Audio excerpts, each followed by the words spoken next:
One game in 36A yesterday, and an upset as Juarez Lincoln defeats Palmview 21-15. This game was postponed from Friday after the tragic death of Mario Vega, backup running back for Palmview, on Thursday night. But Juarez Lincoln gets a huge win in this game, and now this is what the standings look like, with McAllen Memorial at 4-0, Mac High down at 3-2 after their loss to the Mustangs. The rest of the standings with Palmview still looking good at 2-2, tied with La Jolla and Mission. McAllen Rowe and Lincoln at 1-3. And still alive this week. Rowe at Mission, Juarez Lincoln at Palmview, McAllen Memorial. That is last week's games, actually. We'll update you on those. But McAllen Memorial at Mac High, that was the big game. McAllen's running back Josh McGowan came into the game saying he hoped to find out who the best running back in McAllen was. Well, the other running back in McAllen decided to take it into his own hands, because McAllen Memorial ran Trevor Spates on defense as well as offense. When you look at the highlights of this, you see that all around the game, 4 or 5 different times, it was Trevor Spates tackling Josh McGowan,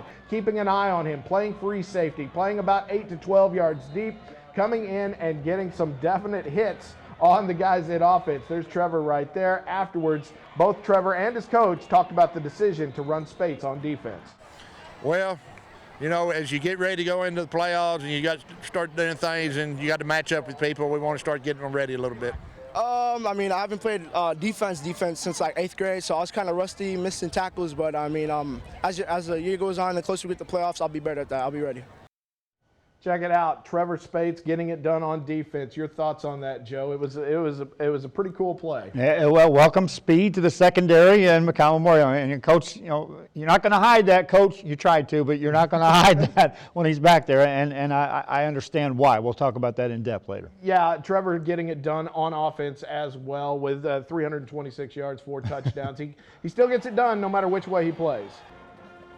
Andrew, what are your thoughts on the way he gets it done both ways? Yeah, he's just an incredible athlete. I mean, you know, he's already a good running back and can light up about any defense he plays every week. But you know, if he can play on defense too, which, you know, it's just pretty incredible in that respect. Yeah, you saw McAllen Memorial with the early fumbles there, but after that it was all Spates all the time. Take a look at his numbers. As you see, he has passed Wes Danaher and gone into 4th place all time on the Texas State career rushing list.